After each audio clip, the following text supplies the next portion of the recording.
how important is NAFTA, the North American Free Trade Agreement, in the general scheme of things? Henry Kissinger, former Secretary of State for President Richard Nixon, put it this way, quote, "It will represent the most creative step towards a new world order taken by any group of countries since the end of the Cold War. The revolution sweeping the Western Hemisphere points to an international order based on cooperation. It is this revolution that is at stake in the ratification of NAFTA.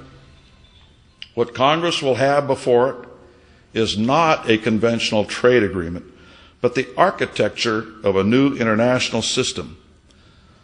The Los Angeles Times, July 18, 1993. With these statements, we see a couple of things that Kissinger says. Number one, that NAFTA is a major step towards bringing these United States into a world government, and he seems to have known 10 years before anybody else that the Americas was going Marxist. And that's literally what's happening south of the border. Country after country after country after country is going Marxist, to put a nice connotation on it. So he seemed to understand that revolution was already occurring and wanted to have us part of it. To pave the road to the New World Orders, tribunals have been set up by NAFTA, which have placed a layer of jurisprudence over and above our country's courts system. In an article in the New York Times in April 18, 2004, a variety of legal minds were aghast at the implications. John D. Echeverria, law professor at Georgetown University, said this, quote, of the NAFTA tribunals, "This is the biggest threat to the United States judicial independence that no one has ever heard of and even fewer people understand," unquote. Peter Spiro, law professor, Hofstra University, quote, "You have an international tribunal essentially reviewing American court judgments," unquote. Finally, in your own state, Chief Justice Ronald George of the California Supreme Court said this, quote, "It is rather shocking that the highest courts of the state and federal governments could have their judgments circumvented by these tribunals." So we see the architecture of a new international system, higher than our state and federal courts. This is NAFTA, and it is only the beginning of the problem of NAFTA. A case in point is what's happening in North Carolina right now. There is a coalition of unions from the United States, Mexico, and Canada that has gone to a NAFTA tribunal to challenge the right-to-work laws in North Carolina. You know what, if they have to appeal that, you know who they appeal to? The International Court. Not the Supreme Court, not the state court, and they can be forced to have those laws overturned through these tribunals. That is the problem we're dealing right now with NAFTA.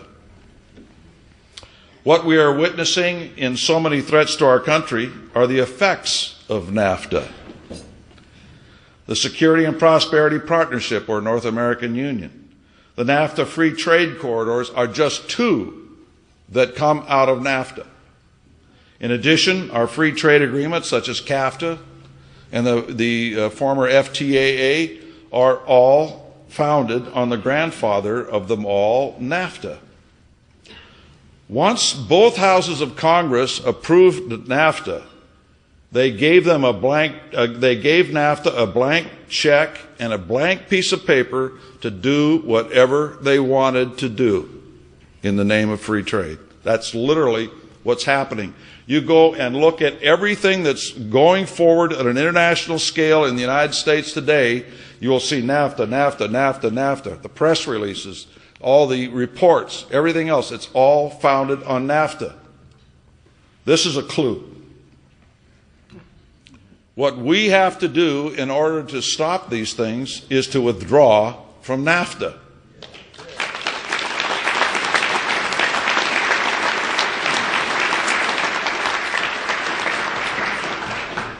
Simply put, we cannot stop immigration, the North American Union, preserve the Constitution, work through Congress, or any other aspect of our struggle until we get rid of NAFTA.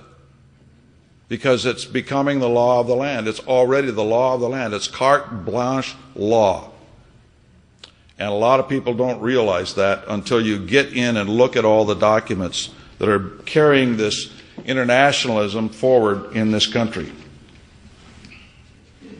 Worse, I think that these tribunals could even be used to shut down private initiatives such as the Minutemen if they really wanted to. I mean, they've got that kind of power now. They're just not ready to use that power yet. They're doing it incrementally, slowly. It's just like Gulliver and the Lilliputians. NAFTA is slowly laying those little cords on the giant of the American public, and the American public is generally asleep. They're tossing in their sleep a little bit. I don't know if you've noticed that. They're beginning to wake up a little bit. They don't really know what's bothering them. Something's bothering them, and they don't feel those cords yet, but they kind of sense that there's something laying there that they don't like. And what we have to do is find the best means to inform them what's wrong, organize them, and then move ahead. Isaiah said it so well. Therefore my people have gone into captivity because they have no knowledge. We have to bring that knowledge to them. The people have allowed their eyes to be diverted, thinking that NAFTA was an economic thing, and it's not. It's a freedom thing. And that's what we have to show them.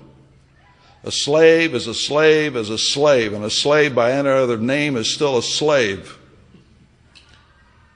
Pardon me, Gertrude Stein, but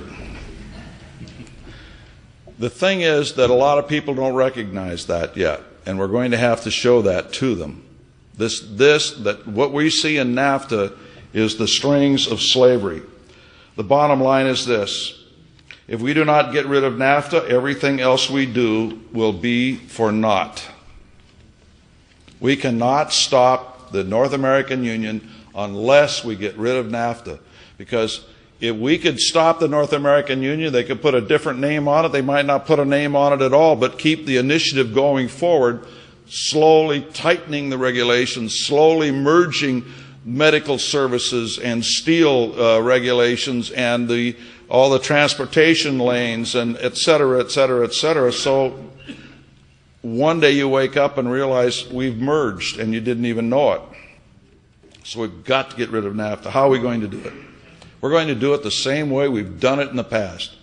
First of all, through good organization and leadership. Secondly, good tools for you to put to use.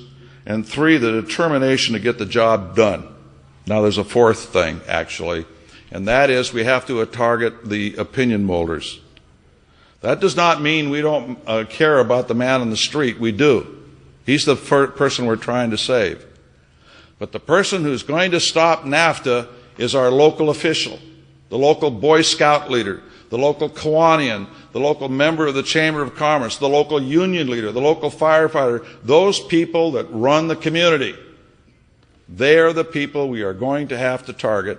They are the people we are going to have to convince. They are the people who will get the job done once they understand the problem. And we help them organize. So our campaign will be geared for them. We're already seeing moves among various Americans that they realize that NAFTA is the problem. We need to build on that understanding. The timetable for the implementation of the North American Union is the year 2010. We stopped them in 76. We played a major role in stopping them in 2000, and then again with the FTAA timetable. And believe me, ladies and gentlemen, we can do it again.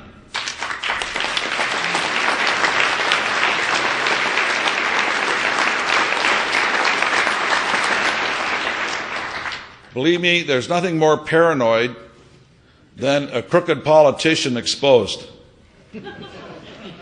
And believe me, when you start exposing these people for what they really are, they cut and run. It's their modus operandi. But we are running out of time. And so let's get started preparing ourselves now for a very interesting few years and put everything we can into the fight.